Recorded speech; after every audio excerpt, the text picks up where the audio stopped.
Sizə belə deyək də, Mehriban Əliyeva xoşbəxt olun sözündən bitirmişdi öz tikanlı cavabını, elə deyilmi? Xoşbəxt oldunuzmu?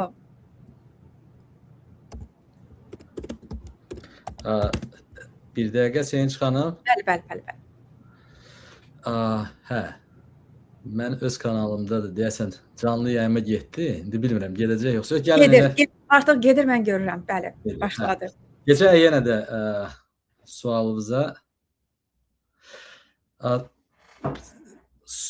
Zəhmət olmasa sualı təkrar eləyin Sevinç xanım. Biraz KVN-ə döndü. Повторите вопрос. Deməli mən sizdən əvvəl də elə bir dəfə demişəm. Deməli Emin bəy, fevral ayında sizin kontaktlarınız fevral ayının 14-ü idi. Bəli. 14-ü Mehriban Əliyeva ilə idi də, eləmi?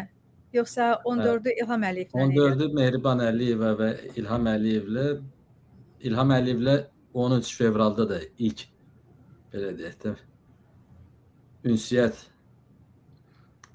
təşəbbüsü olubdu, amma İlham Əliyev çox tələsirdi və həmin gün danışmaq o qədər də istəməyib. Amma sonradan çıxanda da sualıma cavab verib, deyibdi ki, azad mətbuat yoxdur. Yəni və adam sübut elə gedir də. Yəni bu aylar Mehriban Əliyeva ilə 14 fevralda. Aha. Bəli. Və çox böyük bir pauza oldu. Ondan sonra sizin tərəfinizdən də pauza oldu və Mehriban Əliyeva tərəfindən də pauza oldu. Və çox maraqlıdır ki, mart, aprel, may, iyun, 4 ay, iyul, 5 ay sonra Mehriban Əliyeva da qayıtdı gündəmə və siz də bugün birinci dəfədir ki, sükutu pozursunuz və siz özünüzdən eşitmək istəyirəm ki, bu aylar ərzində nələr oldu ki, biz bilməmişik? Bu aylar ərzində mən özüm üçün Azərbaycanda idarə etmə üslubunun və bu idarə etmənin arxasında kimlər həqiqətən də durur, qərarlar necə verilir, yenidən baxmalı oldum bu məsələlərə və bəzi məsələlər nəzər salanda başa düşdüm ki, sən demə, mühacirətdə biz yaşasaq da bəzən müəyyən prosesləri yanlış görürdük. Və bugün ölkə kim tərəfindən dəqiq idarə olunur, şəxsən mənim üçün demək çətindir. Kimsə elə bilər ki, İlham Əliyev tam bütün qərarları qəbul eləyir. Mənə bugün Azərbaycan iqtidarı, bu baş verən ətrafında və Mehriban Əliyevanın 14 fevralda səsləndirilən demokratiya durumu ilə bağlı sualıma mənə möhkəm can sağlığı arzusu və bu arzulardan sonra mənə qarşı bir neçə sui-qəsd cəhdi, baş tutmayan sui-qəsd cəhdi xoşbəxtlikdən onları göstərdi ki, Azərbaycan və iqtidar biz gördüyümüz kimi o qədər də sadə deyil. Və təəssüflər olsun, onu deyə bilərəm ki, bugün Azərbaycan iqtidarı və onların Azərbaycan xalqının gələcək taleyinə belə deyək də təsiri məndə bəzən qorxu hissləri daha çox oyadır. Yəni biz özümüz xaricdəyik, mühacirətdəyik. Təsəvvürünüzə gətirin ki, bizimlə haqq hesab çəkmək istəyən mühacirətdə bizlərə qarşı belə deyək də mütəşəkkil cinayətkar qruplar, o mafiyos kinolarda gördüyümüz üslublar vasitəsilə nəyisə eləməyi onu göstərir ki, bunlar artıq dövlət və yaxud dövlət qurumları yox, mütəşəkkil iqtidar cinayət qrupları adlandırardı. Və 4 ay ərzində görünən buydu ki, siz deyirsiniz ki, kimlərsə kimdənsə əl çəkdi. Mən hesab edirəm ki, iqtidarın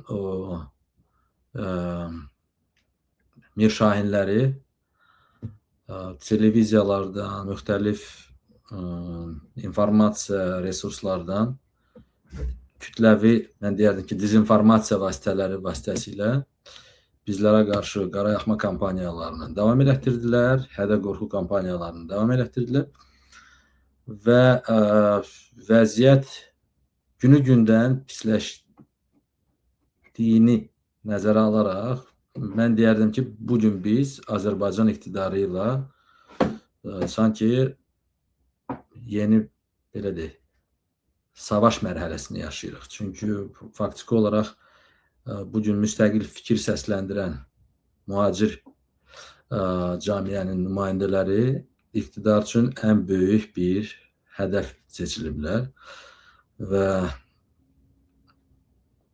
ölkədə baş verən bu siyasi özbaşına olan repressiya dalğaları, ərik ərimlinin həbsi, biz görürük ki, hətta mühacirətdən heç bir iş görməyən və vətəninə qayıdan vaxtı ikən hansısa medialarda çalışan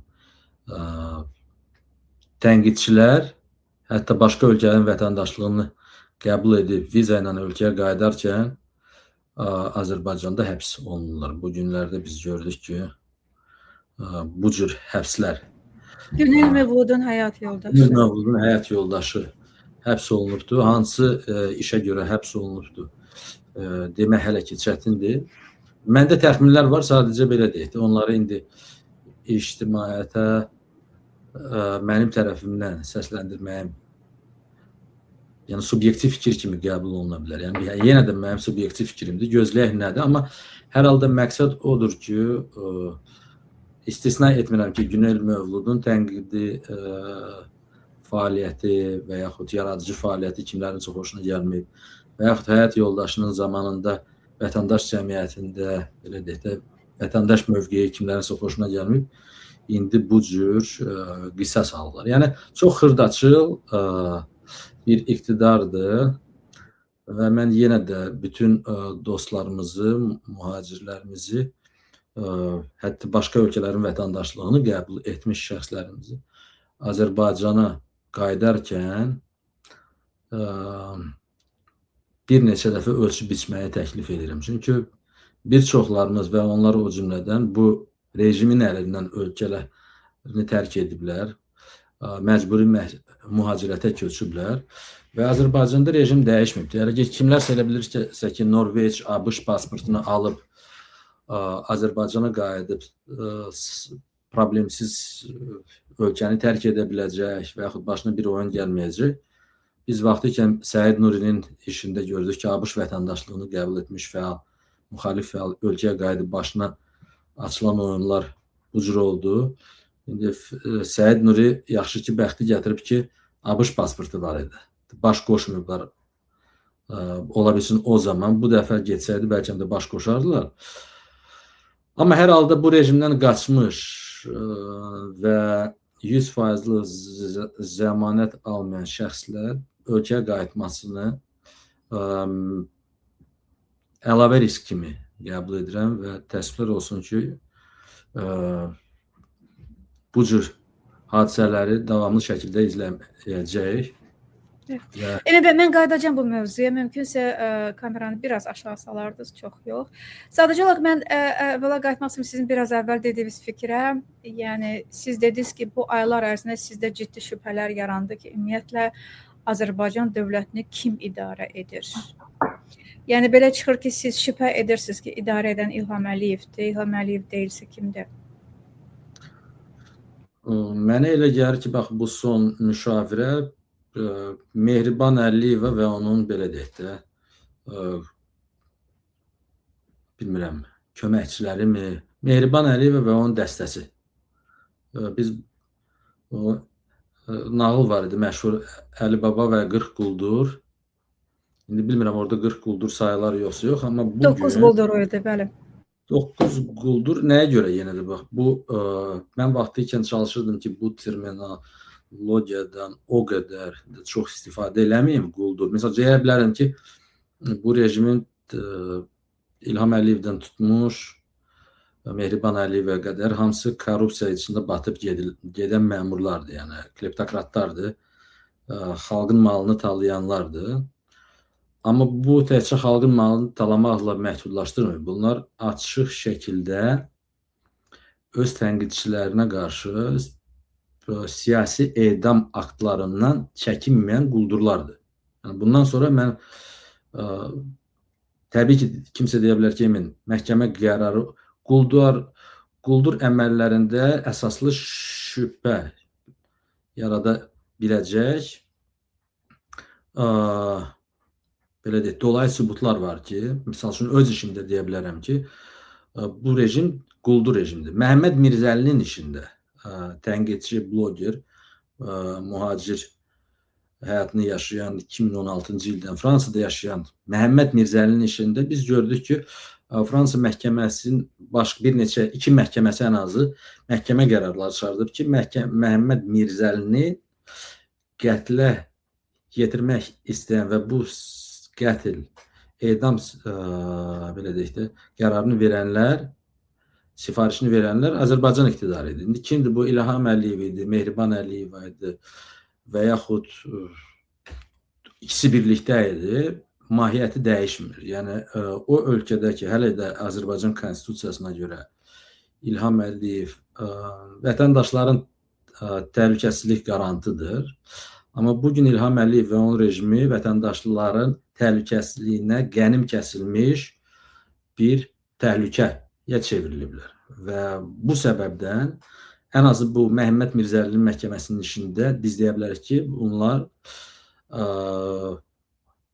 təəssüflər olsun ki, o həddə, o mərhələyə keçiblər ki, Azərbaycan iqtidarını terror praktikasını, xarici terror praktikasını təbliğ edən iqtidar kimi qəbul etmək olur. Vaxtı ikən yadınıza gəlirsə, Vidadi İskəndərli çox emosional şəkildə İlham Əliyevə terrorist deyirdi. Mən həmişə rəhmətli Vidadi İskəndərli ilə deyirdim ki, Vidadi bəy, siz bu emosional çağrışlarını Aşbağın qabağında etirazlar edirdi rəhmətli Vidadi İskəndərli və plakatlarda yazırdı ki, İlham Əliyev terrorçudur. Deyirdim ki, nəyə görə deyirsən ki, terrorçudur?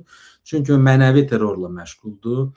Vidadi İskəndərlinin qəbrinin, atasının, valideynlərin qəbirlərinin təhqiri ilə məşğul olan bu təhqirlərə göz yuman İlham Əliyev rejimini Vidadi İskəndərli buna görə terrorçu adlandırdı. Amma bugün o mənəvi terrorudur. Bugün əgər Məhəmməd Mirzəlini 4 dəfə sui-qəsd cəhdi göstərib, 3 dəfə öldürmək istəyiblər Fransada, sən demə bir dəfə də killerləri İsveçrəyə də göndəriblər.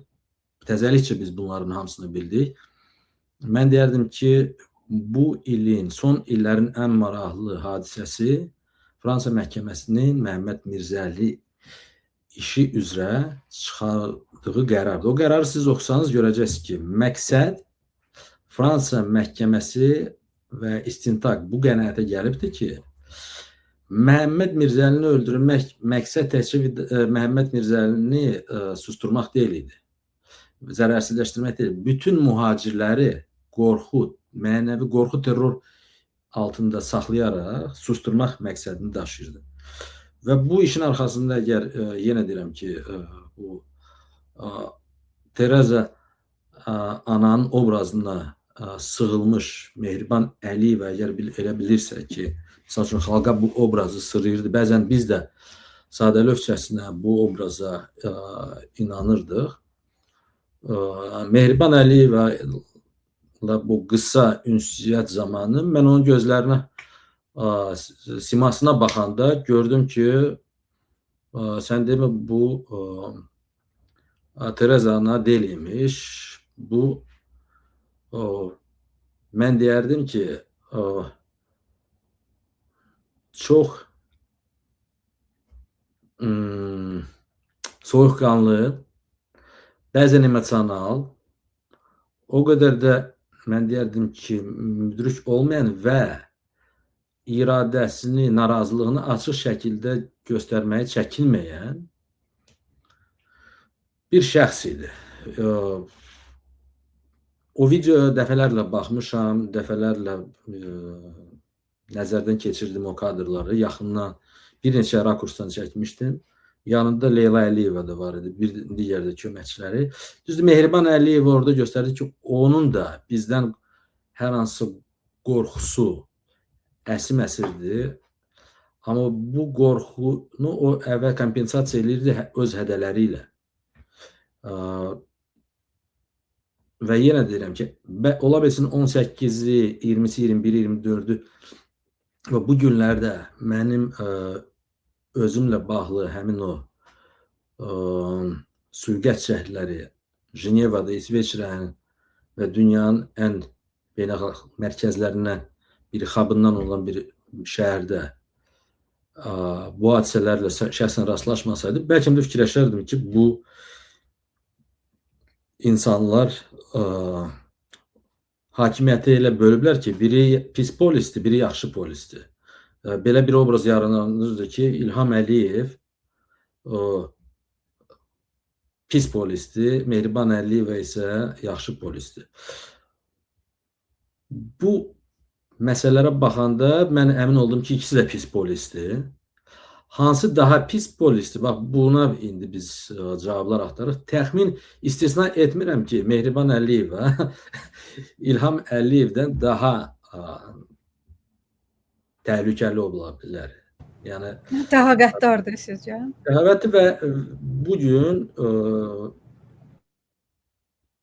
İlham Əliyevin və onun ailə üzvlərinin, yaxın qohumlarının hakimiyyətdə qalma dinamikasını və Paşayevlərin qalma dinamikasını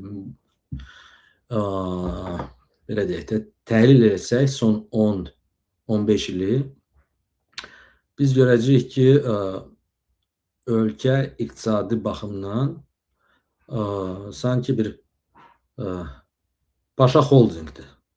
Yəni nisbətən bu və digər şəkildə Mehriban Əliyevanın yaxınları tərəfindən idarə olunur və ölkədə mən deyərdim ki,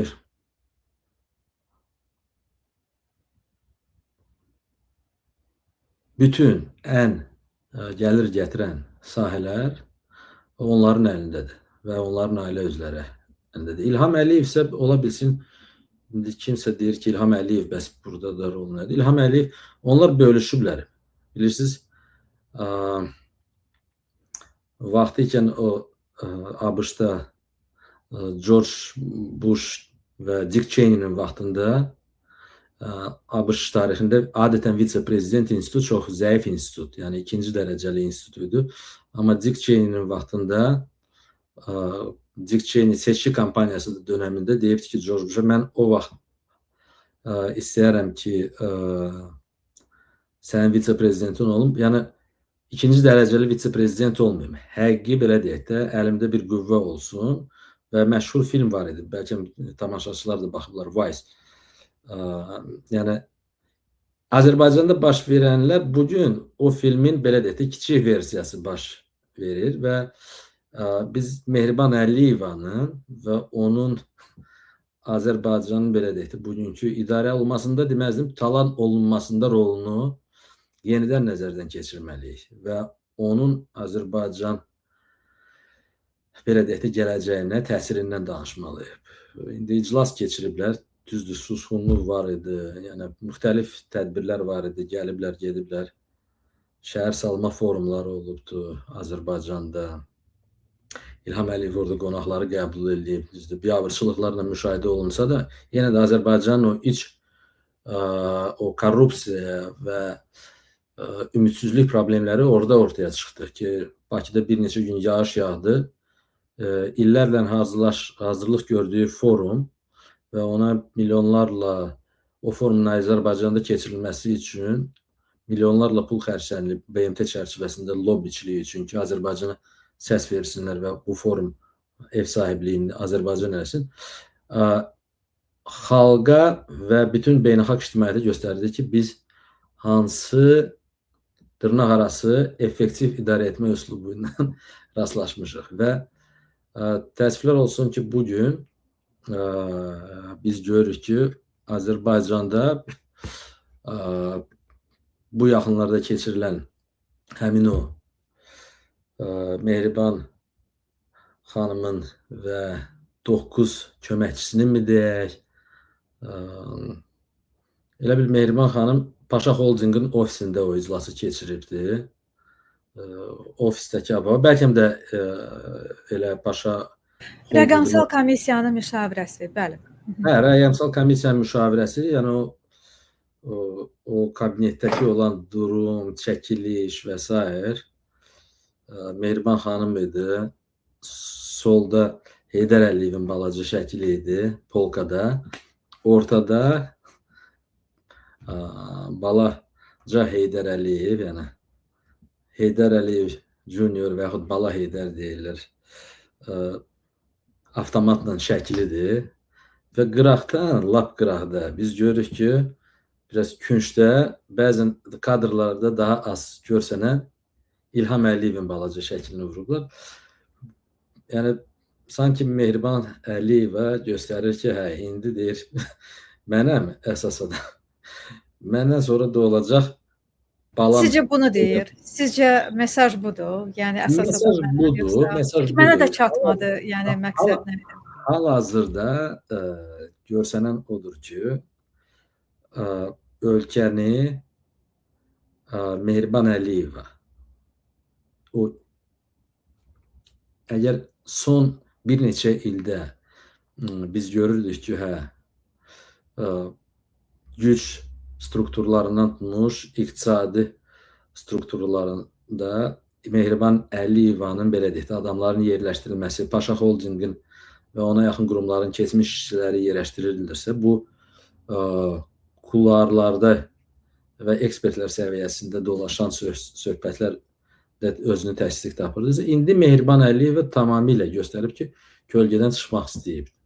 İlham Əliyev yəqin yay aylardır, istidir, başı qarşı deyir, qoy sən məni bura təyin eləmirsən, mən də çıxım bir suni intellektdən danışım, gələcək rəqəmsal suverenliyimizdən danışım, oradan buradan danışım, ağıllı danışım. Yəni və ölkənin sanki güyəm ən belə deyək də istedadlı məmurlarını oraya yığıbdı, yanına gənc kadrlarını yığıbdı və belə bir görüntü yaradır Azərbaycan xalqı üçün ki, o iclas keçirə bilir və bu iclası həm ingilis dilinə tərcümə edirlər, hətta rus dilinə tərcümə edirlər. Hamıya göstərmək istəyirlər ki, baxın, Mehriban xanım da həqiqətən də artıq kölgədən çıxır, az da olsa artıq daxili siyasi arenada bundan sonra daha çox görsənəcək. Əgər görünən buydu ki, İlham Əliyev belə deyək də sağa sola, xaricə dəmir yumruğu ilə sirkəliyirdisə, ölkədə isə Mehriban xanım xımır-xımır İlham Əliyevin kölgəsindən öz bildiyini eləyirdisə, illər boyu belə deyək də, klanının gücünü daha da mərkəzləşdirirdi və Əliyevlərin və köhnə o qvardiyaları sıradan çıxardırdısa, indi biz görürük ki, artıq proseslər tamamlanır və yəni sizcə köhnə qvardiyanı sıradan çıxaran Mehriban Əliyeva idi? Yoxsa ki, yəni İlham Əliyev buna etiraz mı etmirdi, yoxsa ki... İlham Əliyev etiraz, ümumiyyətlə biz bilmirik ki, ölkə nətər idarə olunur. Amma biz onu görürük ki, hər bir şey, hər bir dövlətin belə deyək də, damar sistemi iqtisadiyyat. Pullar kimlərdə konsentrasiya olunur, ən pullu yerlərə kimləri təyin edirlər, kimlərin pulları əlindən alınır. Bugün ölkədə bütün, belə deyək də, azacıq köhnə qvardiyada kimin nəyisə var idisə, pulları var idisə, hamısını basılı əllərindən alıblar. Bugün sən keçmiş oliqarx olmamalısın. Vaxtı ikən sən deputat olmuşsan, hansısa rayondan deputat, 2-3 dənə restoranın var idisə, haradasa nəsə söz demişsənsə, hətta onu sənə çox görüb əlindən alıb içəri ata bilən iqtidardırsa, biz onu görürük ki, hamının hər bir şeyini əlindən alırlar. Yəni, bugün Azərbaycanda mən deyərdim ki, media qurumlarından tutmuş, Nəinki bankları və yaxud böyük biznes şirkətləri çoxdan ekspropriasiya eləyiblər, başayıblər, əliyiblər. Ola bilsin kiminsə nəyəsə qalıbdır, görüntü üçün hələ də nəyəsə saxlayırlar. Təbii ki, bir gündə hamını zərərsizləşdirmək olmur. Amma biz görürük ki, güc strukturlarında da müəyyən dəyişikliklər var. Prezidentin mühafizə xidmətindən tutmuş, Bəylər Əyyubov və onun ətrafında baş verənlər, Ramiz Mehdi və onun ətrafında baş verənlər və sonuçda Azərbaycanda qalan və daimi 20 ilədək baskı altında yaşayan, hətta müxalif liderini həbsə atırlarsa, ölkədən çıxa bilməyən, pasportunu ala bilməyən liderdən də belə qorxurlarsa, 18, 19, 20 yaşında qızları tutan iqtidar nəyəsə hazırlaşır və burada yenə də mənə deyirlər ki, bu qədər qadınlar, yəni Mehriban Əliyeva yenə də göstərdi ki, artıq qadınsan, kişisən, buna baxmayacaq. Çünki o özü görür ki, Azərbaycanda ikinci A planı da olmalıdır, B planı da. Artıq iqtidar nə eləyə bilibdir ki, yavaş-yavaş birinci İlham Əliyev, Mehriban Əliyeva üçün bu referendumu keçirəndə yadınızdadırsa, bildiriblər ki, gəlin Mehriban xanım vitse-prezident olacaq, göstərdi ki, bir şey olsa, nəsə olsa o ölkəni idarə eləyəcək. İndi isə bu illər ərzində son 10 il bu vitse-prezident institutunun 10-cu ilidir. 10-cu ilində Mehriban Əliyeva kölgədən çıxır və göstərir ki, sanki Azərbaycanın elə vitse-prezidenti də baş naziri də özüdür. Yəni, bugün Azərbaycanda mən deyərdim ki, prezident və vitse-prezident və baş nazir institutları var. Biri prezident və yaxud kral və yaxud padişah İlham Əliyevdir. Vəzir və yaxud baş nazir Mehriban Əliyevdir. Qalanları isə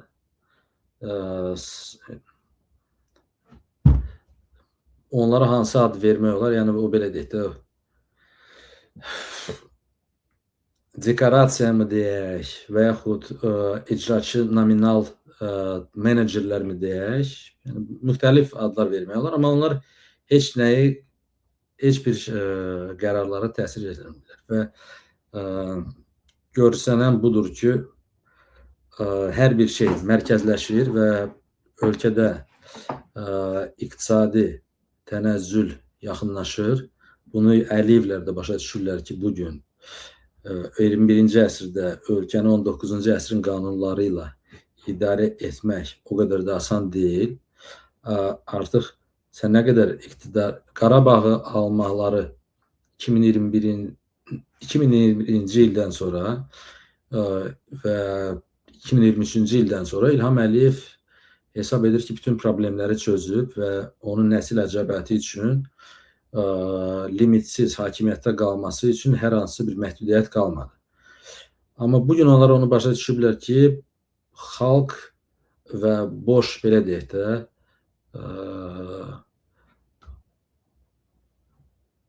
boş qarınlar, misal üçün, uşaqlarına çörək tapa bilməyən ac yalavac xalq gec-tez, yəni bu qaytarılmış Qarabağ torpaqları ilə qarınlarını doydura bilməyəcəklər. Və bugün Qarabağ qaziləri də gündə çıxır, etirazını eləyir. Hər bir biz rəzaləti görürük ki, güc strukturları onları hansı yollarla əzib, həbsə atılır. Görsənən budur ki, onların o qurduğu krallıqda, Azərbaycan adlı krallıqda, onların özü üçün də o qədər də münbit şərait yoxdur. Və onlar ona görə də gücləri mərkəzləşdirib, iki əldə mərkəzləşdirirlər. Hamını sıradan çıxardılar ki, hakimiyyət əldən getməsin. Mən bunu deyirəm. Yəni, Emə bəy, bir şey soruşmuş sizdən. Əslində, fevralda sizin müsahibələrdən sonra bir Alyona qalmaqalda yaşandı, araşdırması yaşandı və biz bilirik ki, yəni çox şey üzə çıxdı. Çox yalanlar faş oldu. Hakimiyyət necəsə kursunu dəyişmək məcburiyyətində qaldı, nələrinsə etirafı baş verdi. Eyni zamanda daha da güclü, belə deyək, tirajlanma getdi. Açığı, eyni zamanda havada qalan suallar da var. Yəni bu da ondan ibarətdir ki, sanki siz nələrinsə bir işıq salmış oldunuz. Amma orada o qədər hələ də qaranlıq mövzular var ki, ona görə sizin fikirlərinizi bilmək istərdim. Əvvəla sizcə Alyona araşdırmaları siz necə hesab edirsiniz, nəyi dəyişdi və kursu dəyişdimi, siyasəti dəyişdimi və indi nə baş verir? Bax, qayıtsaq yenə də o varis məsələsinə. Azərbaycanda siz dediniz Alyona qalmaqalı onu göstərdi ki, bir, iqtidar özü yaratdığı belə deyək də, mühitin girovuna çevrilirdi. Bir. Və bumerang effektini də yaşayıbdı. Necə ki, illər boyu onlar müxalif fəallara qarşı, xanım jurnalistlərə qarşı elədiyini qismən də olsa, başqa bir formada da olsa, daha etik formada da olsa, onlara qarşı belə deyək də, cavab kimi yaşamalı oldular. Kimlərsə deyir ki, misal üçün, bu qalmaqalda qardaşım Mehman Hüseynovu qınayanlar çox olubdur. Mən yenə də bildirmək istəyirəm ki, burada Mehman bu məsələləri özü bildiyi kimi təqdim etdikdə kimlərsə xoşuna da gələ bilərdi, xoşuna gəlməyə də bilərdi. Amma Mehman Hüseynov kiminsə, indi bəzən Mir Şahin televiziyada nəyəsə göstərirdi ki, güya Mehman bunu eləyib, elə eləyib. Mehman Hüseynov və yaxud mən başqa blogerləri də görməmişəm və yaxud kimlərisə görməmişəm ki, İlham Əliyevin Xədicə İsmayılovla bağlı, başqa Kəmalə Bənəlyarlı ilə bağlı, Cəmil Həsənlinin qızı ilə bağlı, başqa müxalif xanımlarla bağlı elədiyi, belə deyək də, cinayətləri eləməyiblər. Mehman Hüseynov İlham Əliyevlə kobud dildə danışıbdır. Bəlkə kimlərsə deyir ki, bu jurnalist etik normalarına sığmayan Mehman Hüseynovun özü qərar verib. Buna görə də bəlkə də məsəl üçün onu elə öz auditoriyasından da qınayanlar olubdur. Mənə də deyiblər ki, bəs Mehman söyüş söyməyəndə daha gözəl görsənirdi, maraqlı görsənirdi. Kimlərsə Mehman Hüseynova və başqalarına söyüş müxalifəti də deyiblər. Hətta bu yaxınlarda mən bir Azadlıq Radiosunda bir reportajda gördüm və yaxud BBC monitoringdə bir reportaj gedirdi ki, söyüş müxalifəti. Maraqlısı budur ki, nə BBC, nə Azadlıq Radiosu Mehman Hüseynovdan soruşmadılar ki, əgər siz kimlərsə barəsində də reportaj eləyirsinizsə, ən azından bunu soruşmalısınız onun özündən ki, Mehman, sən araşdırmacı jurnalist idin, sənə axı nə olub, sən birdən bu dillə danışmağa başlamışsan, nəyin çatmırdı, misal üçün. Mehman mühacirətdə artıq 2 ilə yaxındır ki, yaşayır və üslub dəyişkənliyi məhz Mehmana qarşı Azərbaycan hüquq mühafizə orqanlarının etdiyi qanunsuz əməlləri buna təkan veribdir. O da cavab veribdir onlara. Və ilin əvvəlində mənim və Mehman barəndə Şahin Ağayevin Real televiziyasında hazırladığı reportaj, güya biz xalq düşməniyik, anaları erməni olan Emin və Mehman xainlərdir və s. və ilaxırı. Və ondan sonra Mehman Hüseynov da sizə bu cür cavab verməsin. Mən yenə deyirəm ki, mən Mehmanın yerində olsaydım daha belə deyək də, ola bilsin jurnalistika baxımından etik formada, amma daha uzun müddətli hissələrlə onların payını verərdim. Yəni hər halda mən özüm onlara öz cavabımı verəcəm. Mən Mehman Hüseynova görə məsuliyyət daşımıram. Mehmanın işlətdiyi belə deyək də leksikona görə də nə Mehmanı nə qınaya bilərəm, nə də Mehman deyə bilərəm ki, mənim xoşuma gəlmir. Amma mən qınamıram onu. Çünki mən Mehman 36 yaşı olan artıq ictimai, siyasi belə deyək də şəxsdir. Yəni Azərbaycanda özünü tanıyır, bilir hansı hörmətə sahib idi. Əgər o bu sözləri başlayıbsa istifadə eləməyə, səbəbini biz axtarmalıyıq cəmiyyət olaraq. Kimsə deyir ki, bəs belə elə. Yəni bugün Azərbaycanda, bugün bütün dünyada siyasətçilər bəzən təhqirlərlə danışırlar və bundan çəkinmirlər, heç kəsdən üzr istəmirlər. Hegemon dövlətlərin sahibi belə açıq-aşkar söyüşlə danışa bilirlər. Yəni jurnalistə istədiyiniz, amma orada gedib jurnalisti öldürmürlər. Jurnalistə deyir ki, bugün misal üçün jurnalistə kobud sual cavab verən prezident özü ilə onu təyyarəsində apara bilər. 3 gün sonra yaddan çıxır, təzədən həmin jurnalistin sualına cavab verir. O jurnalisti qovmurlar, belə deyək də, prezidentin pulundan. Gəlirlər jurnalistlərə sual verir. Amma Azərbaycanda 30 ildə bir dəfə mən Mehriban Əliyevaya sual verə bildim. Demokratiya ilə bağlı. Hədəfə çevrilib, üstümə bir neçə killer qrupu göndəriblər ki, məni zərərsizləşdirsinlər. Və bu 4 ayda bu cinayətkar qrupları görüb, mən də özüm üçün belə deyək də, yenidən həyata baxışları da belə dəyişdirmişəm və başa düşmüşəm ki, əgər mən bugün media işini, jurnalistikanı daha elətdirirəmsə, mən həm özümün, həm əməkdaşlarımın, həm təşkilatımın, yaxınlarımın təhlükəsizliyi barəsində əlavə ölçülər götürməliyəm. Hansılar ki, bu ölçülər əlavə maliyyə yükü kimi mənim üzərimə düşür. Yetər ki, demək ki, misal üçün, bu hadisələrdən sonra mən prokurorluğa müraciət etməli olmuşam İsveçrədə və vəkil üçün ödəniləcək məbləğ bəlkə də gedib özümə yeni bir avtomobil ala bilərdim ki, o avtomobillə gedərdim, bu şəhərdə bütün Avropanı dolaşıb işimi görərdim. Amma mən məcbur oldum ki, öz büdcəmdən kəsib xərc çəkim, əlavə xərclər çəkim. Yəni, bunu görəndə mən başa düşdüm ki, bir daha əmin oldum ki, bugün Azərbaycan iqtidarı qan içindədir. Əlləri qan içindədir. Onlar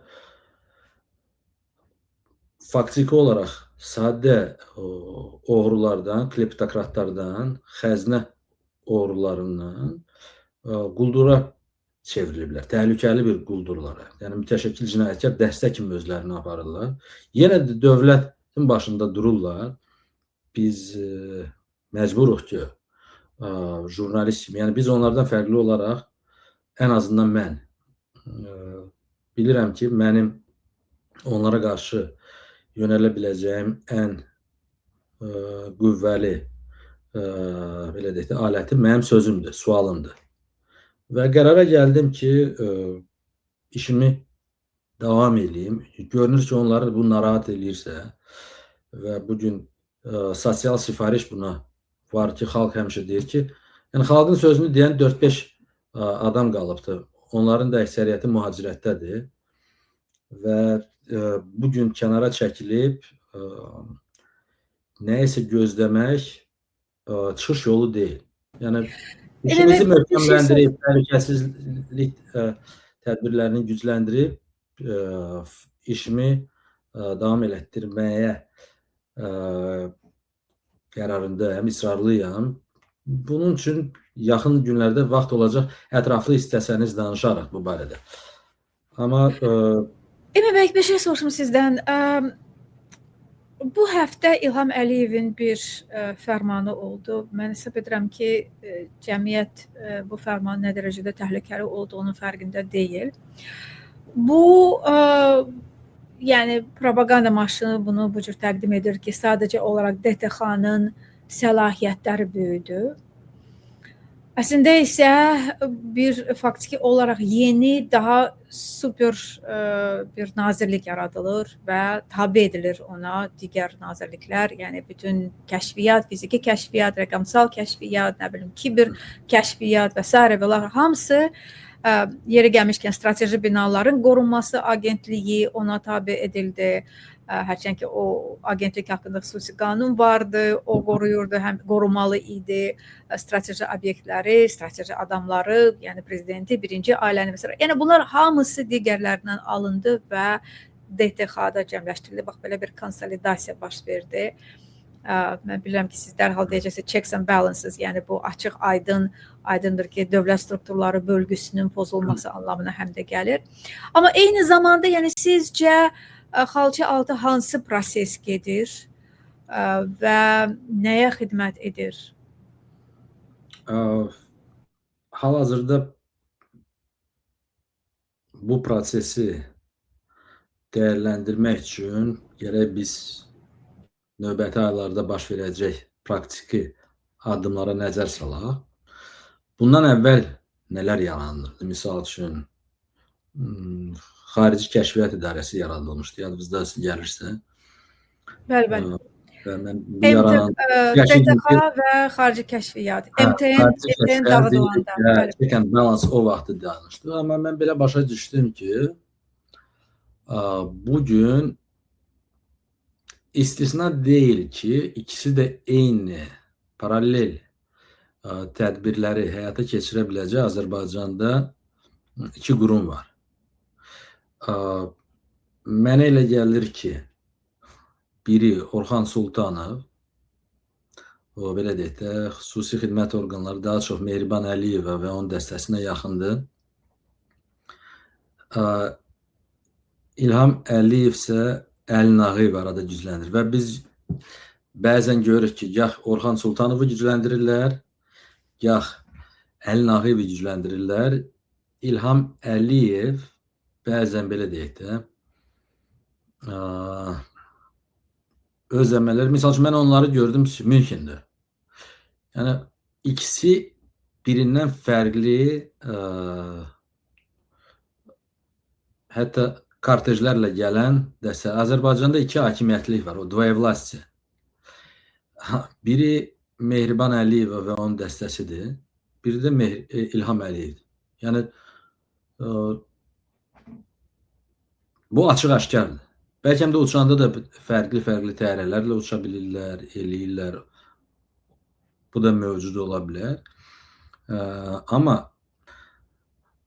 güc strukturlarını nəzərə salınanda biz onu görürük ki, yəni Azərbaycan Xarici Kəşfiyyat Nazirliyi yaradanda bu nə üçün, kimə üçün, kimə lazım idi? Yəni bugün xaricdə olan qüvvələr İlham Əliyevə və yaxud Mehriban Əliyevə əlavə baş ağrısı gətirən qüvvələr yalnız mühacirlərdir. Və mən istisna etmirəm ki, Azərbaycan mühacirləri ilə həm Orxan Sultanov ayrıcı olaraq və ayrıcı olaraq Əli Nağıyev də bu və digər şəkildə məşğul olurlar. Ölkə daxilində onların o rəqəmsi Azərbaycanın kəşfiyyatını deyək, yəni Azərbaycan kəşfiyyatçıları onlar ancaq 18, 19, 20 yaşındakı uşaqları tutub kontrabanda ilə həbsə ata bilirlər, yəni o jurnalistləri, blogerləri və yaxud bu və digər şəkildə proksilərin əli ilə və yaxud vasitəsilə öz tənqidçilərini xaricdə zərərsizləşdirməklə nəzərə çarpan dərəcədə yadda bilirlər. Mən deməzdim ki, və ola bilsin Azərbaycan Xarici Kəşfiyyat İdarəsi bu və digər şəkildə, misal üçün Avstriyada erməni diplomatını, xanımını bir yanına yaraşıqlı Azərbaycan zabitini göndəriblər. Güya o zabit iş adamı idi, nə idi? Viyanada onunla görüşməyə başlayıb. Sonra da həmin xanım Xarici İşlər Nazirliyində işləyən, Ermənistanın səfirliyində işləyən diplomat idi. Hər hansı məlumatları ola bilsin bölüşür. Bəlkə də içində heç bir Ermənistanın dövlət sirri də olmayıb. Yəni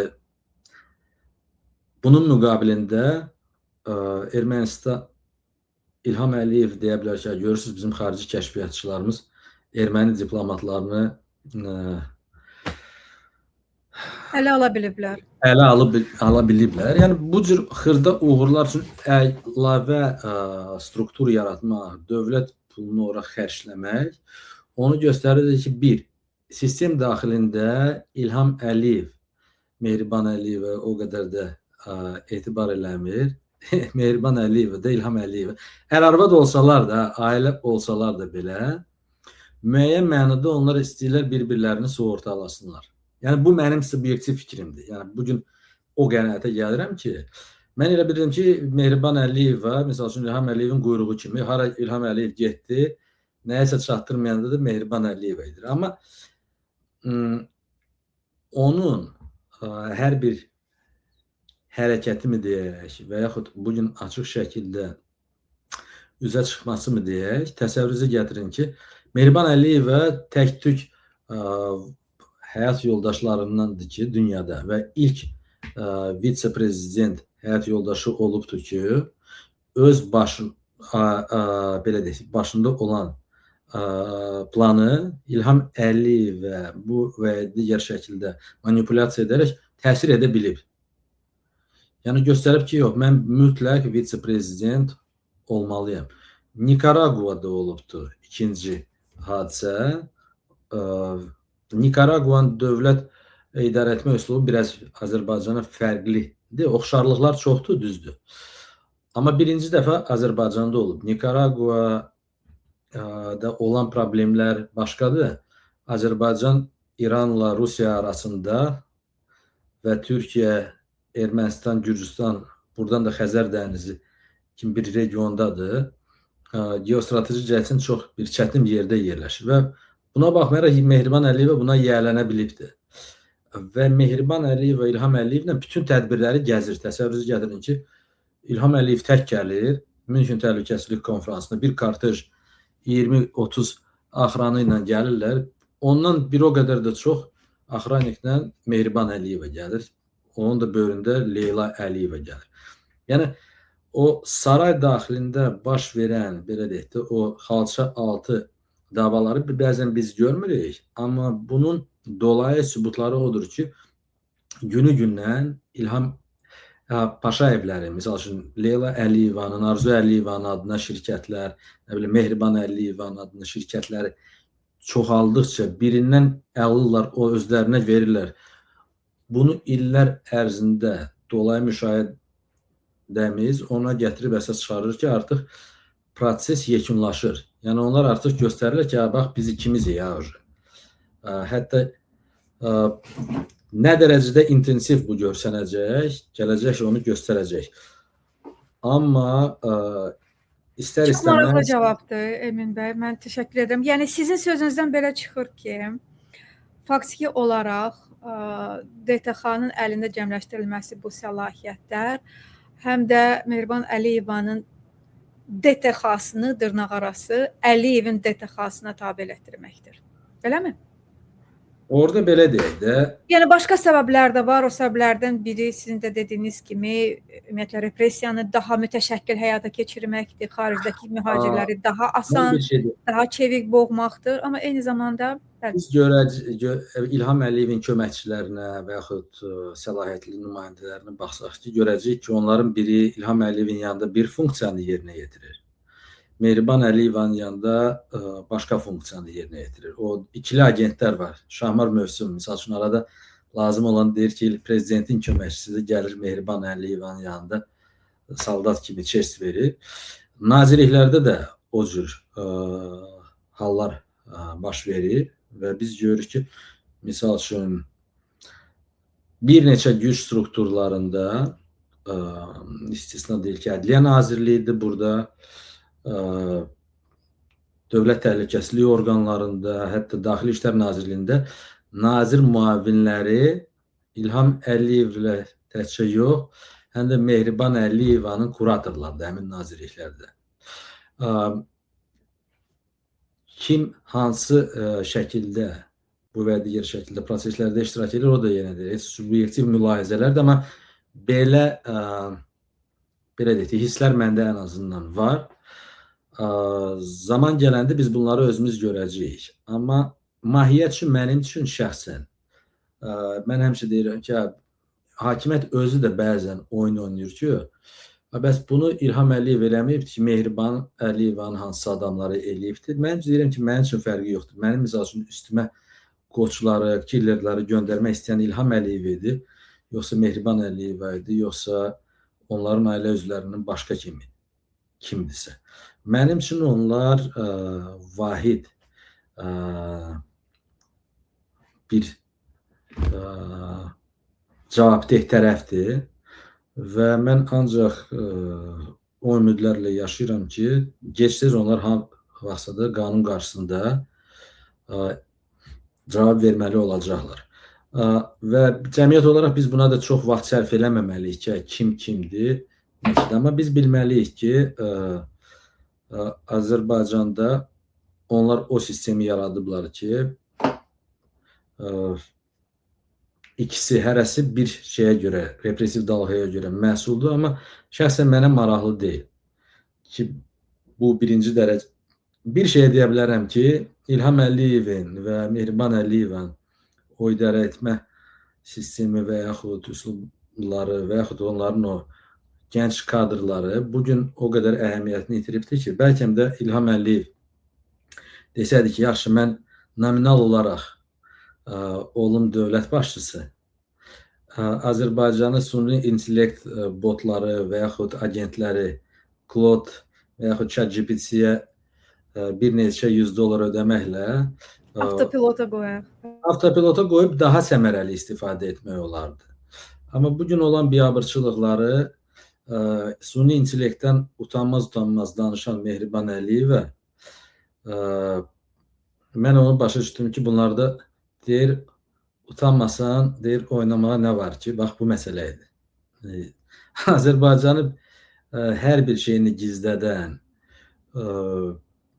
bütün ölkənin malını talan eləyən, xalqı dilənçi vəziyyətinə qoyan, nə bilim, uşaq pulusunu verməyən, siyasi rəqiblərini zərərsizləşdirən, qətlə yetirən, hətta ölkə daxilində görün vəziyyət nə yerə çatıbdır ki, artıq beynəlxalq təşkilatlar dünən Amnesty International bəyanat hesabat verib, 9 səhifəli hesabat.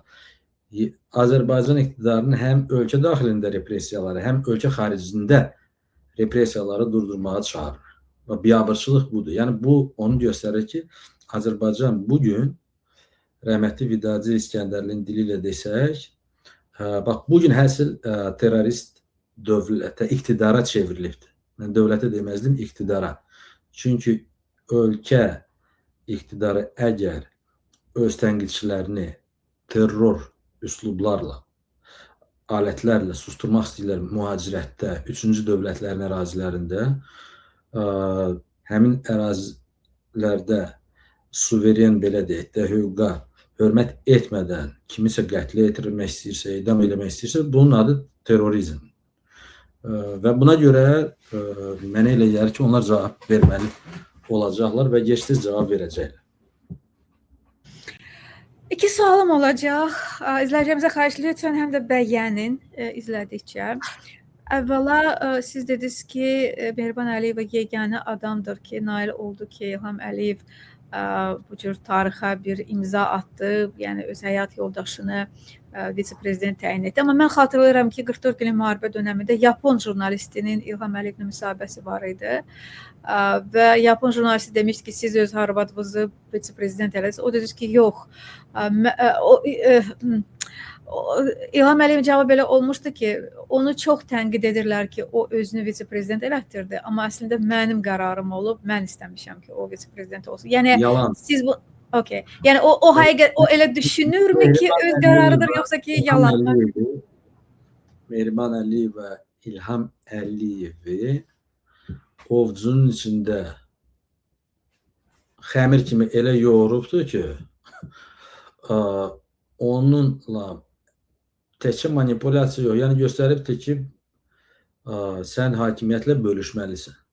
Yəni mənim də vaxtım gedir. İlham Əliyev başa düşürdü ki,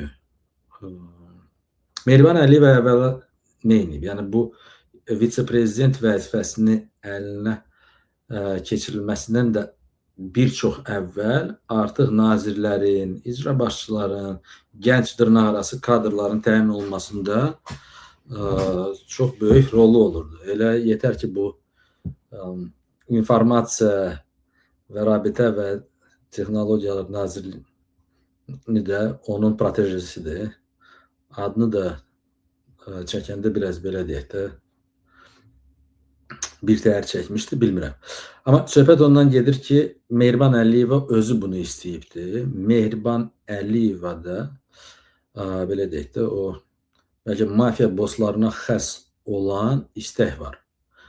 Həm iqtisadi resursları, həm siyasi resursları öz əlində nəyin bahasına olursa cəmləşdirsin və davamlılığını təmin etsin. Yəni buna görə də mən birmənalı olaraq deyə bilərəm ki, Mehriban Əliyeva bunu özü istəməsəydi heç vaxt olmayacaqdı.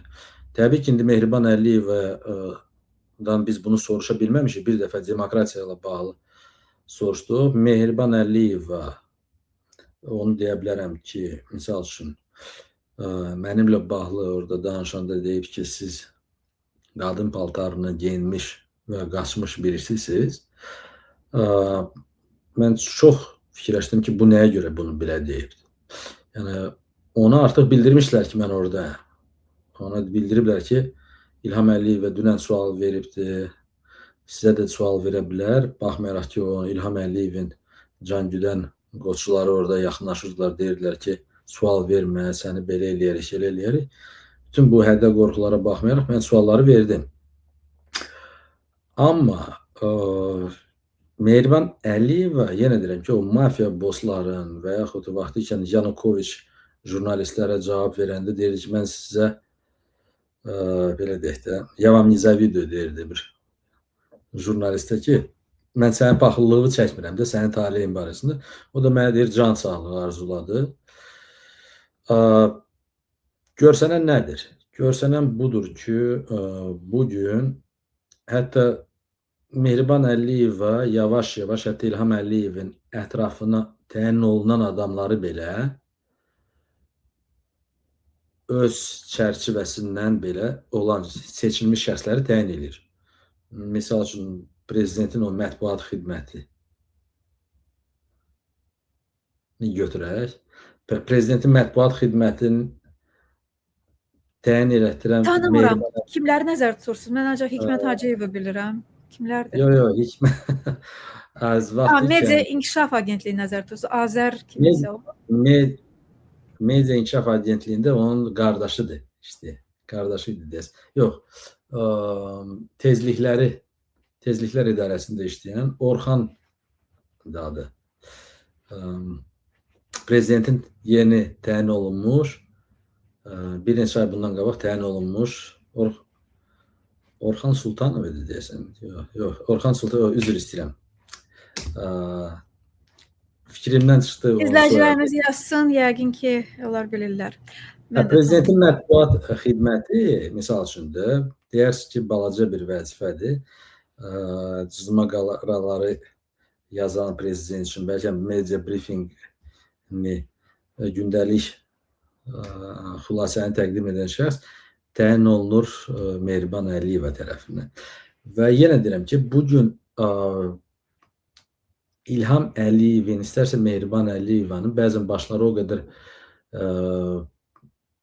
problemli işlərə qarşı, onların əsas işi odur ki, gündəlik ölkədən nə qədər pul çıxarda bilirlər, hara yerləşdirə bilirlər, onlara qarşı bəzən. Çünki ən çox xoşları gəlmədiyi şey kassadan kimsə pulu, o apşakdan deyirlər, pulu kimsə götürüb kassadan kənar xərcləyirsə, o adamları cəzalandırırlar. Və bugün o kassanın iki ailə daxilində, yəni Əliyevlər və Paşayevlər nəzərə salındı. Görür ki, Paşayevlərin əlində cəmləşir. Təbii ki, bu barədə də saatlarla danışmaq olar, amma əsas məsələ budur ki, Azərbaycanda bugün Mehriban Əliyeva, mən deyərdim ki, Azərbaycan və yaxın, belə deyək də, qonşularla, xüsusilə də Rusiya ilə əlaqələrdə daha çox, belə deyək də, qərar verici səlahiyyətlərə malikdir. Sizin hamınızın yadınızdadırsa ki, İlham Əliyev o Azal təyyarəsindən sonra, qalmaqaldan sonra güyəm Rusiya ilə münasibətlər korlanırdı. Güyəm Azərbaycan sanki Putinə qarşı çıxa biləcək yeganə regional güc mərkəzinə çevrilib. Bütün bunlar hamısı illüziyalar idi. Və bir dənə də sual verdiniz ki, Alona söhbətlərindən sonra nə oldu? Alona söhbətlərindən sonra Mehman qaldı bir yanda. Hətta məndən başladılar danışmağa ki, bunu Azərbaycan jurnalistləri, mühacir jurnalistləri Ukraynaya zərbə kimi eləyiblər və bu zərbə kimə sərfəlidir? Rusiyaya. Və bunu hətta Fərhad Məmmədov adlı hökumətin belə deyək də beyin mərkəzinin rəhbəri olan psevdopolitoloqu, Valday klubunun üzvü deyirdi ki, Mehmanla Emin yəqin ki, bunu Rusiyanın tapşırığı ilə eləyiblər, Ukraynaya xələl gətirmək üçün və hamısı deyir bunu, Rasim Musabəyev, kimlər, hamısı, yəni onlara tapşırıq verilmişdi ki, müşahidə olunurdu. Yəni ondan sonra Ukrayna ilə bağlı BMT-də deyəsən növbəti ildönüm idi ki, Rusiyanın Ukrayna qarşı başladığı müharibənin 4-cü ildönümü idi də, 5-ci ilə keçid idi. Azərbaycan yenə də qarın ağrısı tutub Azərbaycan səfirinin və BMT-də Ukrayna bağlı səsvermə olanda durub zaldan qaçıbdı, ənənəvi olaraq. Biz bu yaxınlarda gördük ki, bu Adnan Hacızadənin işində də gördük ki, başqalarının işində gördük ki, Azərbaycan, sən demə, Rusiyanın Adnan Əhmədzadə Rusiyanın neftini xarici bazarlara Azərbaycan nefti ilə satmağını, nefti bir-biri ilə qarışdırmağı, xarici bazarlarda satıb Rusiya valyuta ehtiyatlarının gücləndirilməsinə gətirən Azərbaycan İlham Əliyevin proksisi Adnan Hacızadə. Adnan və kompaniyası və dostları, mən istisna etmirəm ki, Sokar Tradingdə, Sokar da bu işlərdə iştirak edilib. Biz gördük ki, Avropa Birliyi, Azərbaycan bir neçə neft tankerini də sanksiyaya məruz qoyubdur. Yəni, bütün bunları görəndə, ondan sonra biz bu yaxınlarda OCCRP-nin yaydığı araşdırmada da gördük ki, Azərbaycan son 5-6 ildə Rusiyaya sanksiya altında və eksportu qadağan olunan komponentləri, raketlər, İskəndər raketlərini və o ağır raketləri, balistik raketləri istehsalı üçün zəruri olan ehtiyat hissələrini Rusiyaya ötürürdü. Kimsə deyə bilər ki, biz bəlkə müharibədən qabaq 2019, 20-ci, 21-ci illərdə bu müqavilələr imzalanıbdır. Amma 22-ci ildə bütün sivil dünya Rusiyaya qarşı sanksiya müharibələrini elan elədi. Amma Azərbaycan davam edirdi. Ukraynaya 3 dənə, 4 dənə təcili tibbi yardım maşını göndərməklə, bir neçə 100 ton benzin göndərməklə milyonlarla ton Rus neftini, qazını satan İlham Əliyev və Mehriban Əliyevalar nədənsə Ukraynanın belə deyək də tərəfdaşları idi.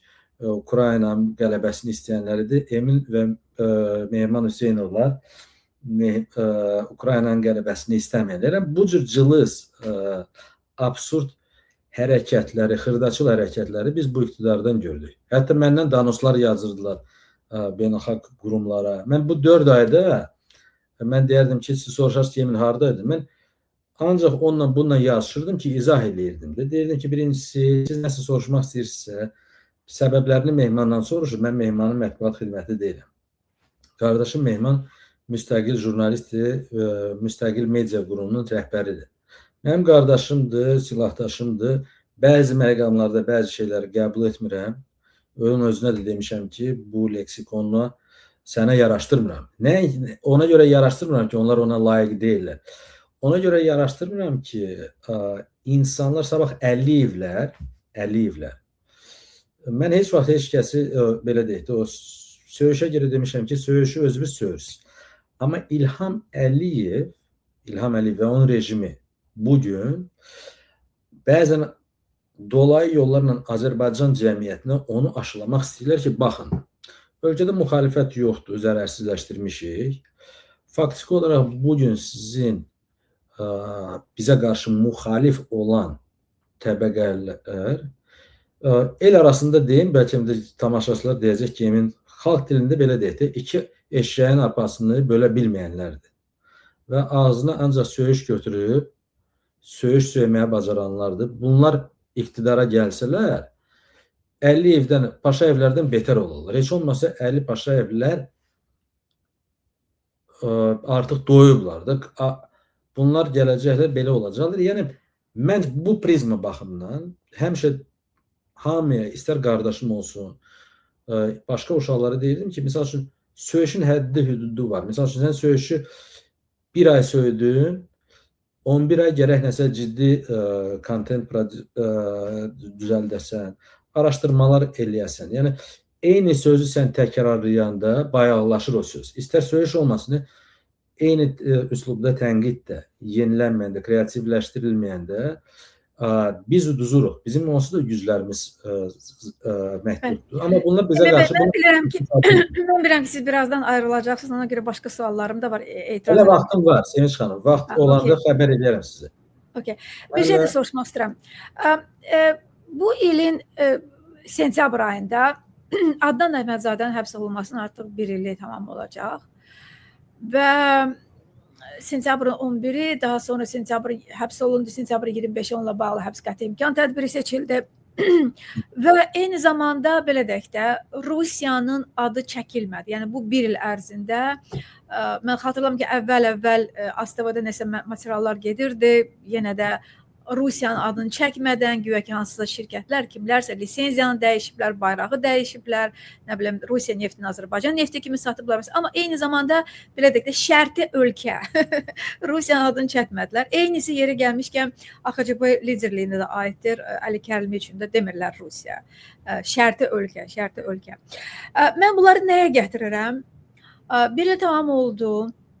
Bu adamlar hələ də həbsdə. Və eyni zamanda bugünlər biz Avropa institutlarının, daha dəqiq desək, Avropa Komissiyasının prezidenti xanım Van der Leyenin Azərbaycana gəldiyini gördük. Bizə deyirlər ki, hər şey yaxşıdır, göyə belə gözəl PR olur, amma biz hələ də reallığı bilirik və danışırıq ki, yox, heç də hər şey yaxşı deyil, yəni öhdəlik götürmür Avropa, müştəri olmaq öhdəliyi yoxdur, ortada bir müqavilə yoxdur. Van der Leyenin böyük bir nümayəndə heyəti gəldi, getdi, heç nə imzalanmadı, heç bir müqavilə yoxdur və hətta deyirlər ki, bəlkə bundan sonra necəsə bir memorandum imzalayaq, 4 il əvvəl olduğu kimi. Mən təxmin edirəm ki, bu elə Ermənistana həmin bu transport linklərini rəsmiləşdirməkdən ötürü ola bilər. İstənilən halda və səbəblərdən biri, yenə dilə gətirilməyən səbəblərdən də biri bundan ibarətdir ki, Avropa Azərbaycana mötəbər partnyor kimi yanaşmır. Yəni, Azərbaycanın Rus neftini Azərbaycan nefti kimi qarşılaması, Rus qazını Azərbaycan qazı kimi təqdim etməsi, lisenziyanı dəyişməsi, yəni bütün bunlar yaddan çıxmayıb və belə bir təəssürat yaranır ki, müvəqqəti istifadə etmək, yəni enerji mənbəyi kimi, amma uzun müddətli hansısa bir münasibətə, ilişkiyə getməmək. Bununla bağlı sizin fikirləriniz? Bununla bağlı fikrim budur ki, Sevinç xanım, əvvəla Avropa üçün Avropa növbəti bir neçə il ərzində, xüsusilə də ABŞ-da Trump administrasiyasının növbəti 2 ildə hakimiyyətə qalması dövründə yeni transatlantik siyasi reallıq mövcuddur. Praqmatizm mövcuddur və tələsik addımlar atmaqdan çəkinir. Yəni biz Avropa Komissiyasının rəsmiləri ilə bəzən ünsiyyətdə olanda deyirlər ki, bəli, biz bilirik Azərbaycan rejimi nədir və bugün Azərbaycana səfərlərinin məqsədi o siz dediniz strateji tərəfdaşlıq yox, daha çox İlham Əliyevin o siyasi egosunu biraz tənzimləmək və onu gələcəkdə Rusiyanın təsiri altında Ermənistana və regionda yeni bir, belə deyək də, problemlərin gətirməsinin qarşısını almaqdır. Yəni onlar istəyirlər ki, plan budur Avropalılarda ki, biz sizə bir il əvvəl 2025-ci ilin ortasında Avropa belə deyək də Council, yəni Avropa Şurası yox, European Council. Yəni Brüsseldə Antonio Costa-nın rəhbərliyi ilə, yəni 27 Avropa Birliyinin üzvünün icra baş orqanı olan qərarı ilə Azərbaycana və Ermənistana Avropa siyasi cəmiyyətinin dövlət başçıları sammitlərinin ev sahibliyi statusunun verilməsi sanki bir təkan idi ki, göstərsənlər ki, görürsünüz, biz sizin ikinizi də görmək istəyirik Avropa ailəsində. Biriniz şıltaq uşaqsınız, biriniz daha sözə baxan uşaqsınız. Ermənistanda biz gördük ki, 2026-cı ilin mayın 4-də növbəti sammit keçirilibdir. İlham Əliyev o sammitə şəxsən qatılmasa da rəqəmsal formada, yəni Zoom vasitəsilə qatılıb və sözünü də çıxış edilibdir, barmaq silkəliyibdir Avropa parlamentinə və s. Onlara, Avropalara Azərbaycan demokratiya dərslərini keçibdir. İndi 2028-ci ilin payızında bu sammit Azərbaycanda keçirilməlidir və təsəvvürünüzə gətirin ki, Azərbaycanı belə deyək də, ziyarət edən, İlham Əliyev ziyarət edən Ursula von der Leyen və Avropa genişlənmə üzrə komissarı Marta Kos, onlar gülləbaran olunacaqlar, dırnaq arası gülləbaran, yəni Avropa parlamentində tənqid atəşinə tutulacaqlar ki, siz oraya nəyə gedmişsiniz? Yəni dəfələrlə olub ki, gediblər, Avropa parlamentində onlara abır haya dərsi keçiblər Avropa parlamentərləri ki, bəs siz gedib diktatorla görüşdünüz, orada çay içdiniz, şəkər bura yediniz, axırımız nə olacaq? Bizi biabır elədiniz. Onlar da deyirlər ki, baxın, biz bugün, ondan sonra da getdik, ziyarət elədik Nikol Paşinyanı, onu göstərdik ki, bəs narahat olma, sən abrikoslarını, gavallarını biz alacağıq, 50 milyonluq da sənə bir subsidiya ayıracaq ki, kənd təsərrüfatı mallarını alaq və göstərirlər ki, Ermənistan ixracının 80%-ni 50 milyon vermişdilər, 56 milyon iqtisadi paket. 80%-ni kimi biz qəbul edə biləcəyik, siz nə istehsal edəcəksiniz. Və 80% tarifdən azad oldu, Avropa Birliyi tariflərindən. Misli görünməmiş, belə deyək də, imkanlar açılır Ermənistan üçün. Azərbaycanla da bağlı biz bu yanaşmanı görəndə biz görürük ki, hələ ki Azərbaycanın istədikləri azacıq da olsa müvəqqəti enerji təhlükəsizlik imkanlarının diversifikasiyasını təmin etməsidir. Avropa enerji bazarının da növbəti 3-4 ildə, 5 ildə misli görünməmiş şəkildə dəyişilməsi gözlənilir.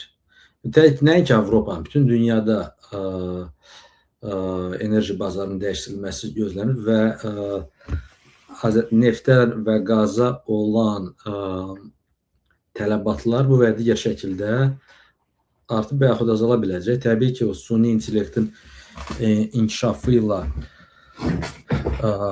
bütün dünyada enerji, belə deyək də, elektrik enerjisinə tələbat daha çox güclənəcək. Elektrik nəqliyyat Külə, vasitələrinin günəş enerjisi. Amma bütün bunlar bunu göstərəcək ki, artıq bu diktatorlar özləri də növbəti 3-4 ildən sonra İlham Əliyev ona görə həyəcan içindədir ki, 5 ildən sonra ola bilsin Azərbaycan nefti, qazı o qədər ciddi, belə deyək də, siyasi valyuta olmayacaqdır. Amma İlham Əliyev nəyi eləmək istəyir? İlham Əliyev və Mehriban Əliyeva bugün bir güllə ilə bir neçə dovşanı vurmaq istəyirlər. Yəni, faktiki olaraq müxalifəti zərərsizləşdiriblər, ölkədəki daxili elitanı zərərsizləşdiriblər, yaxşı pis o oliqarx dırnaqarası elitlər, kimin əlində nəyi var idisə, malı, mülkünü alıblar və əgər dırnaqarası bugün oliqarxların hamısının resurslarının 80%-i Paşayevlər, Əliyevlər əllərindən alıblar. Hər şey bir şey mərkəzləşdirilibdir və ölkə müəyyən, belə deyək də, Mehriban Əliyevanın, belə deyək də, zapisnoy knişkası ilə idarə olunur ki, filan kəsə deyin ki, bu obyektdən xoşum gəlir, bunu mən alacam, məsələn. Verməsən, yəqin ki, səni o qədər də yaxşı tarih gözləmir. Və bunu görəndə Avropalıların bugün İlham Əliyevlə bu pragmatik addımlarına yeganə deyə biləcəyimiz şey odur ki, biz müstəqil və müxalif səslər, xüsusilə də mühacirətdə olan səslər, İlham Əliyevin 2028-ci ildə keçirməyi planlaşdıran benefisi, o belə deyək də, mən deyərdim ki, İlham Əliyevin həyatında ən önəmli hadisə olacaq məhz bu Avropa siyasi cəmiyyətinin samiti. 46 dövlət başçısı gəlməlidir Azərbaycana, İlham Əliyevə. O vaxtda İlham Əliyev prezident olacaqsa, o hamını qəbul edəcək. Bir də gördünüz ki, həyat yoldaşı ilə dəyişdilər. Mehriban xanım dedi ki, yaxşı, sən prezident ol, mən olum baş nazir və yaxud nəyəsə də gündə nətər istəsələr konstitusiyanı dəyişə bilərlər. 2 ay bunun üçün vaxt lazımdır. Biz onların beyinlərində nəyin olduğunu deyə bilmərik. Amma İlham Əliyev hətta bu qonaqları qəbul eləsə, 2028-ci ildə İlham Əliyevin hakimiyyətdə olmasının 25-ci illiyi olacaq, deyəsən. Təsəvvürünüzə gətirirsiniz. Və o vaxta kimi də Mehriban Əliyev, bugün süni intellektdən danışan Mehriban Əliyev onu da başa düşür ki, bugün təkcə iqtidar o süni intellektdən yararlanıb, təkcə bu rəqəmsal izləməni gücləndirib və yaxud belə deyək də, baskıları gücləndirməkdə qabağa düşə bilmir. Məsəl üçün, bugün jurnalistlər də bir jurnalist, bir süni intellekt aləti ilə bir redaksiyanın işini görə bilər. Daha az resurslarına. Onlar bunu da başa düşürlər. Və onu da başa düşürlər ki, onlar heç vaxt, belə deyək, sivil, rəqəmsal dünyanın bərabər hüquqlu hissəsi ola bilməyəcəklər. Çünki korrupsiya və bazar iqtisadiyyatı qanunlarına zidd idarə olunan məmləkətdə süni intellekt üçün hansısa xarici şirkətlərin yatırımlarını biz heç vaxt görməyəcəyik. Biz görürük ki, misal üçün, qonşu Ermənistanda süni intellekt texnologiyaların və onlara yönələn sərmayələrin potensialı təəssüflər olsun ki, Azərbaycandan qat-qat güclüdür. Balaca Ermənistana o investisiyaları cəlb etmək imkanları və potensialı daha realdır. Nəticədə nə qədər olacaq? Və İlham Əliyev bugün və Mehriban Əliyeva ölkəni artan repressiv dalğa prinsipi ilə və o fırlanan qapı, bir siyasi məhbusu açırsan, buraxırsan, 4-cü, 5-ci dəfə içəri atırsan, bu prinsiplə idarə edəcəklərsə və mən başqa prinsipi görmürəm, Azərbaycan heç vaxt normal belə deyək də, dövlətə və yaxud dövlətçiliyə sahib olmayacaq. İndi kimsə deyirsə ki, bizim güclü dövlətimiz var, torpağı qaytarmışıq, eləmişik. Mən deyərdim ki, mövcud siyasi reallıqları nəzərə alıb son 5 ildə İlham Əliyev üçün və ümumiyyətlə dünyada baş vermiş siyasi kataklizmlər ona gətirib çıxardı ki, Azərbaycan üçün Qarabağı azad etmək üçün uğurlu, əlverişli və İlham Əliyev üçün təhlükə yaratmayacaq bir belə deyək də vaxt zaman kəsiyinə düşübdür və onu eləyibdir. Amma İlham Əliyev və Mehriban Əliyev də başa düşür ki, bunu Qarabağın azad olunmaz belə deyək də effektini ömür boyu istismar edə bilməyəcək. Bu hətta nüvə elektrik stansiyası deyil ki, buranı orada qoydum ki, 20 il, 30 il, 50 il işləsin.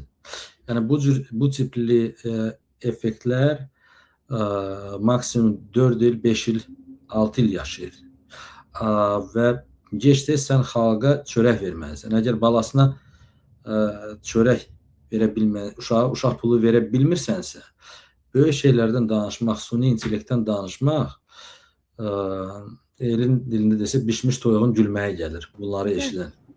Azərbaycan Kürdəmirdə oturan çox uşaqlı ana Mehriban Əliyevanın o keçirdiyi iclasa baxanda bilmirəm hansı hissləri keçirir.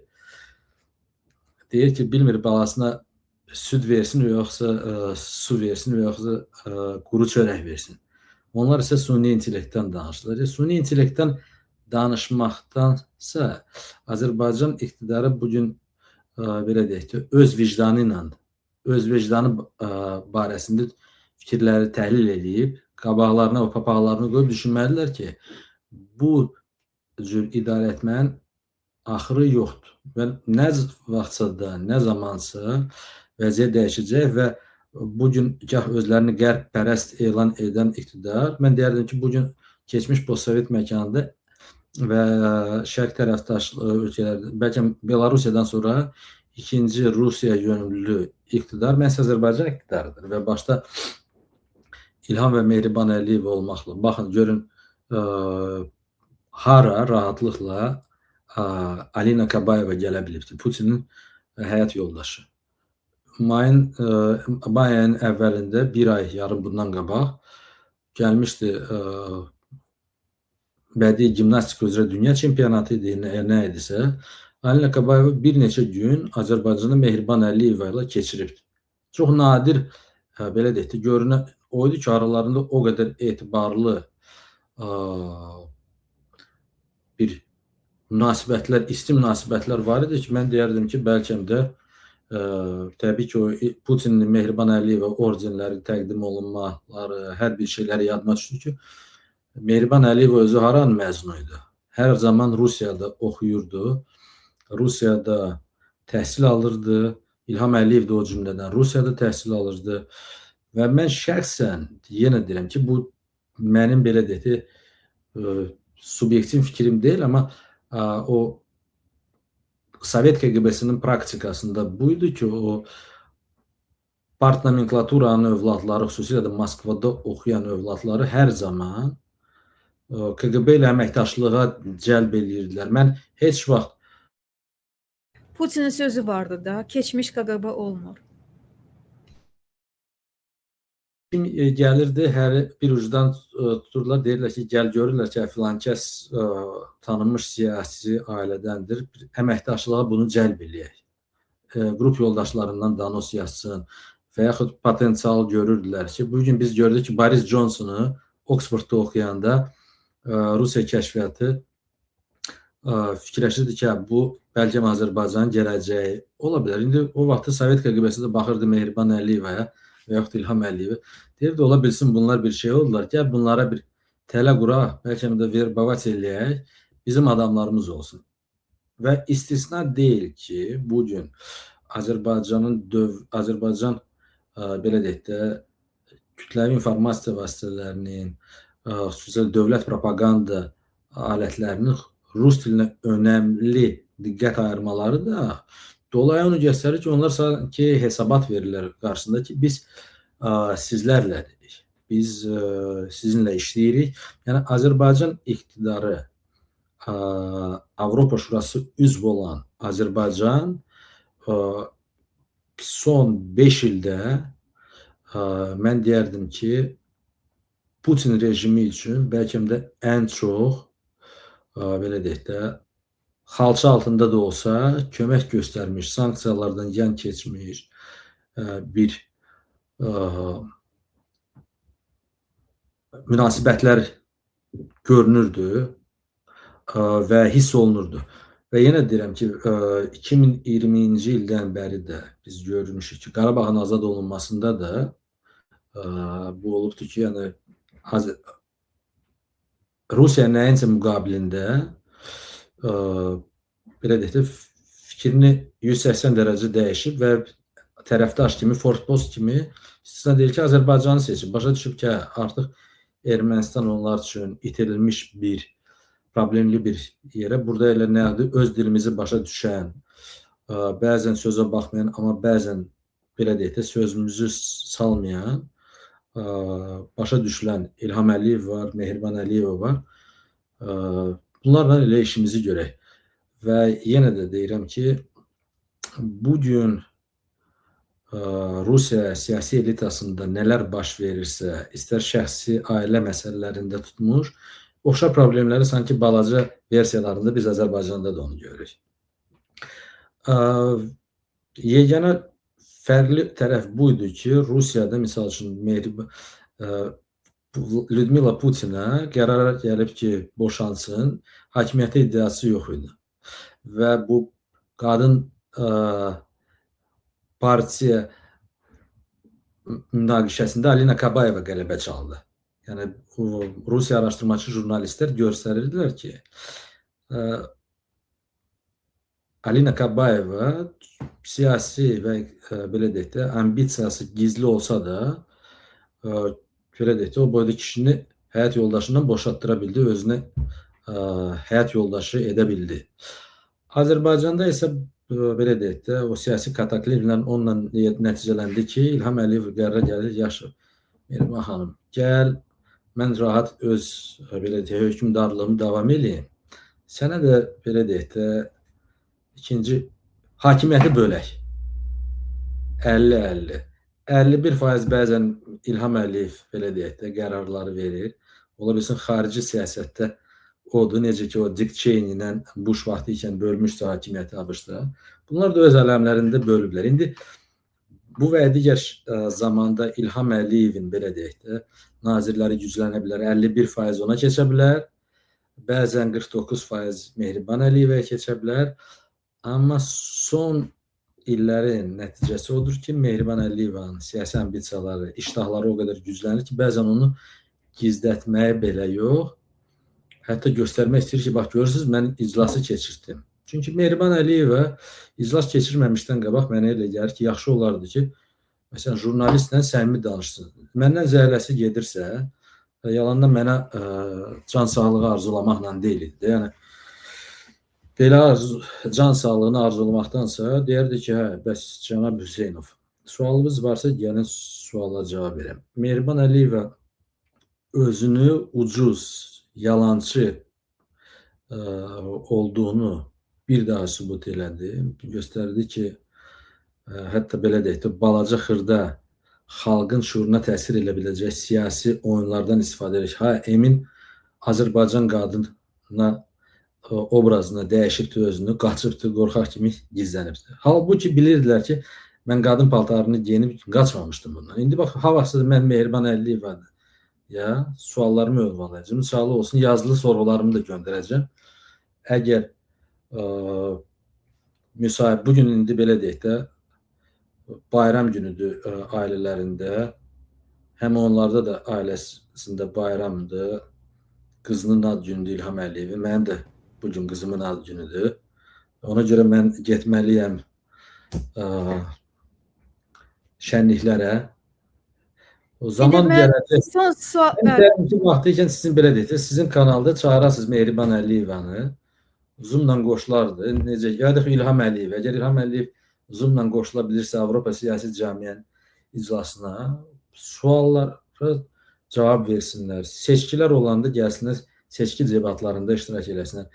Ömründə 30 ildə bir dəfə jurnalistin qabağına çıxmayan birinci vitse-prezident bu cür belə deyək də quraşdırılmış iclas keçiribsə Paşa Holdingdəmi və yaxud Baku Portda buna ancaq təəssüf hissi ilə demək Yox, istəyirəm ki, mən bunu hesablanmış addım hesab edirəm. Çünki yəni AI, süni zəka bütün dünyada, o cümlədən ABŞ-da da ən gəlirli inkişaf sahəsi kimi onun üstündə o dava gedir. Yəni kim bu amma sahəyə Azərbaycan daxil olacaq, tez daxil rolu olacaq. Onu Paşa Holdingləşdirirlər. Yəni Azərbaycanda AI-yı bəsit dillə desək Paşa Holdingləşdirirlər. bəzən mən də belə düşünürdüm ki, Azərbaycanın AI-nin belə deyək, dünya süni intellekt infrastrukturuna verə biləcək töhfə ucuz elektrik enerjisi ola bilər, dayanıqlı elektrik enerjisi və data mərkəzlərinin tikintisi ola bilərdi. Azərbaycanda mövcud olan qanunsuzluqları nəzərə alaraq, biabırçılıqları nəzərə alaraq Azərbaycana heç vaxt ciddi biznes, xüsusi belə deyək də ehtiyac olmadıqda heç vaxt bu biznes gəlməyəcək. Bugün bütün telekommunikasiya sahəsində vaxtı ikən Bəylər Əyyubov nəzarət edirdisə, indi alıblar Paşa Holdingə veriblər, Mehriban Əliyeva və qızları idarə edirsə, Azərbaycanın nəyi var ki, AI-ya töhfə versin? Yəni proqram belə deyək də təminatı baxımından bizdə o potensial yoxdur. Yəni biz oyunçu deyilik dünya bazarında. Kimsə deyə bilər ki, bir neçə istedadlı gənc Azərbaycan, o bütün Azərbaycanlı istedadlı gənclər bugün çıxırlar ölkədən 2 ayaqlı, qaçırlar ABŞ-a, otururlar ABŞ-da və orada ABŞ şirkətlərində işləyirlər.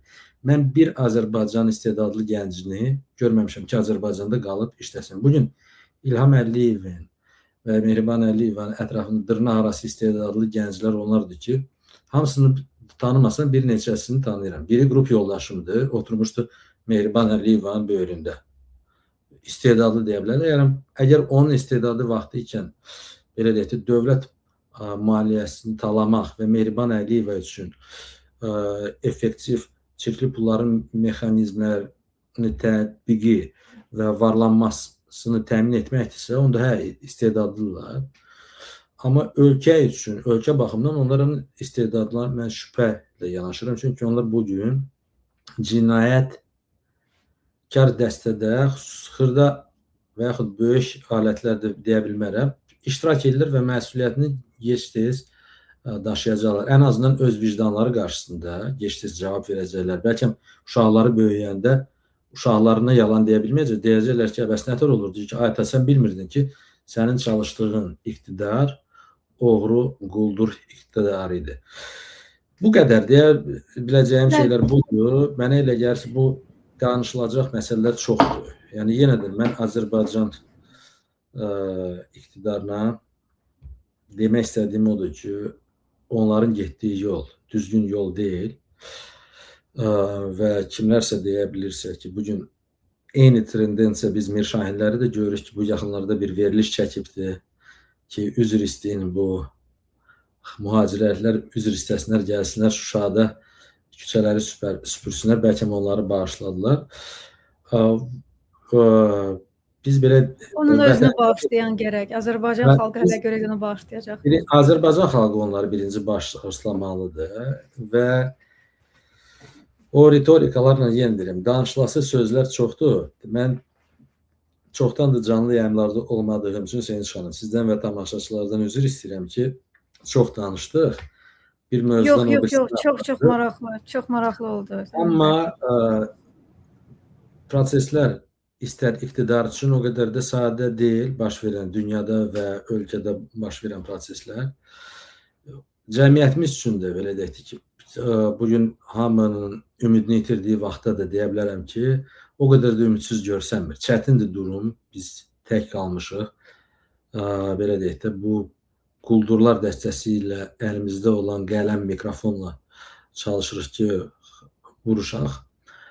Amma tab hələ ki gətiririk. Yəni görünən budur ki, işimizi davam elətdirəcəyik. Necə deyirlər, Mehriban Əliyevanın dili ilə desək, süni intellekt vasitəsilə də olsa, öz gücümüz çatmayanda süni intellektdən istifadə edib bunlarla mübarizəni yeni bir mərhələyə keçirə biləcəyik. Və nəticədə mən yenə də əminəm ki, İnşallah. 5 ildən sonra biz tamamilə yeni bir dünyada yaşayacağıq. Məni təəccübləndirən yeganə məsələ budur ki, hələ də bu kleptokratlar, quldurlar, istər Putin olsun, istərsə Əliyev olsun, hakimiyyətdən yapışırlar. Onlar geriyə addım atma planı barədə düşünmürlər. Yəni bugün artıq belə deyək, sən artıq görmüsən ki, Rusiyada sən uda bilmirsən Ukraynadakı müharibəni. Hələ də ağzında köpüklə deyir ki, yox, sona qədər gedəcəyik. Hara gedəcəksən heç özü də bilmir. Belə deyək də, mən optimistəm. Hesab edirəm ki, sizi kimi başqa mühacir tənqidi səslər kimi hərə bacardığını qədər və intensiv davam, ümumiyyətli şəkildə görəcəksə, mənə elə gəlir ki, durumu daha pozitiv müstəviyə keçirə bilərik. Zaman göstərəcək. Sizə və tamaşaçılarımıza uğurlar arzu edirəm. Sabah ABŞ-ın müstəqillik günüdür. Yəni ABŞ-da yaşayan Azərbaycan mühacirlərini də təbrik edirəm, çünki onlar ABŞ-ı ikinci vətən kimi özləri üçün seçiblər. Və sizi təbrik edirik. Qızınızın ad günü münasibəti ilə. Sağ olun və bütün qız olsun, atalı, analı. Övladlar bugün, hətta mən Əliyevləri də təbrik edirəm ki, övladlarının ad günüdür. Amma yəqin ki, öz övladlarınızı düşünəndə, onların belə deyək də, varlı gələcəyini təmin etmək istəyəndə də biraz da olsa xalqın da belə deyək də gələcəyi, balasını düşünsün, xalqın da balasını düşünsün. Ki, sizin bala təkcə bala deyil ki, cəmaatın da balası bir baladır. O da Azərbaycanı belə deyək də neftindən, qazından bəhrələnməlidir. Möhtəşəm. Minnətdaram sizə. Çox sağ olun Emin bəy. Minnətdarıq. Emin Seyid də bizdən. Sağ olun. Hələlik. Sağ olun.